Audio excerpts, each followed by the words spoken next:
Matt, in your lecture today, you were raising some practical tips for folks who want to start or enrich their music ministries, and one of your bits of counsel was give some thought to what you're singing about, to the actual content of the songs.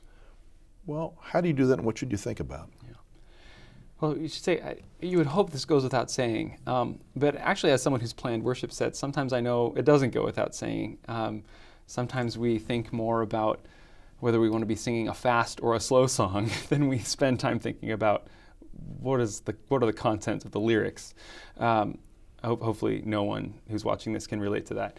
But we want to be thinking about what are the words, right? There is a whatness that the lyrics provide for the music, and we want to be quite intentional about that. In fact,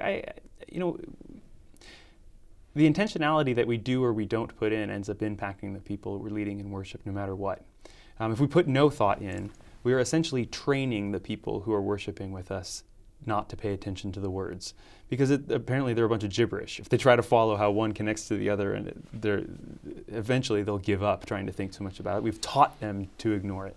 We don't want to be teaching them that. We want to be teaching our kids to just consider these words and the ways that they create certain kinds of spaces. So I think that the topics are important. And I think that I just have 3 topics that are particularly near and dear to me, and I think that are good places to start.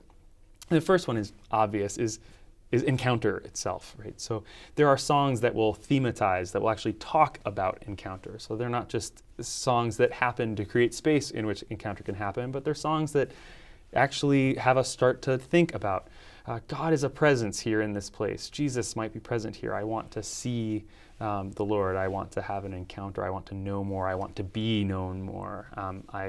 We can sing true things about who God is, that God is the one who sees us, who calls us by name, who knows who we are. These things, I think, put encounter front and center as the kind of goal and the orienting focus of the experience that we're having together. The other topic that seems really important to me is to sing about our brokenness and our failure, sing about our sin. There's a long tradition in the church of songs of repentance, of psalms of repentance, and I think that our kids have so many places where they're trying to perform, trying to get the grade, try to make the team, try to get out of fifth chair, third trumpet or whatever. And we need the youth group to be a safe place where they don't have to be striving in that same sort of way. And we can actually help make that happen just in our musical worship, right? We sit down and say, hey, we're going to sing a song that talks about what we've done wrong. And often, those would be the songs. I was writing songs. I was a songwriter while I was in youth ministry, and those are the songs I especially wanted to share with my students. Was here's a song I wrote. It's a song of repentance. All the things, forgive me for every friend that I've envied, for all these things and that's, boy, you lead by example with that vulnerability about brokenness, and you create a whole different kind of space where now kids know, boy, youth group isn't the place I have to go. Church isn't the place I go and have to make it look like I have it all together. But that's the place I can go, and I can just be me.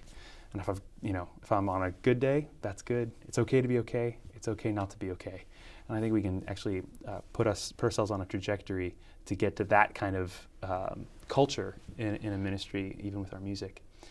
The third thing that is really important to me is I think we should sing about questions rather than just answers. And I think this is personally very, very important to me. The only reason I've stuck in the church as long as I have is that someone early on in my life convinced me that church was the place you went because you had questions, and that was a place where you could sit with your questions, you could ponder them, you could just kind of sit in them and sit with other people who shared those questions or ones like them, rather than church is simply the place you go to get fed answers. I'm not bashing answers. You need some answers to get out of bed in the morning, but boy, if church becomes a place where you can bring your questions, that's a powerful place, an important place, especially for adolescents. If every single kid in your youth group at some point is gonna have the experience of doubting everything they ever believed. That's what it is to be an adolescent. If they don't have something like that experience at some point along the way, they're not maturing, actually. This is what that stage is for.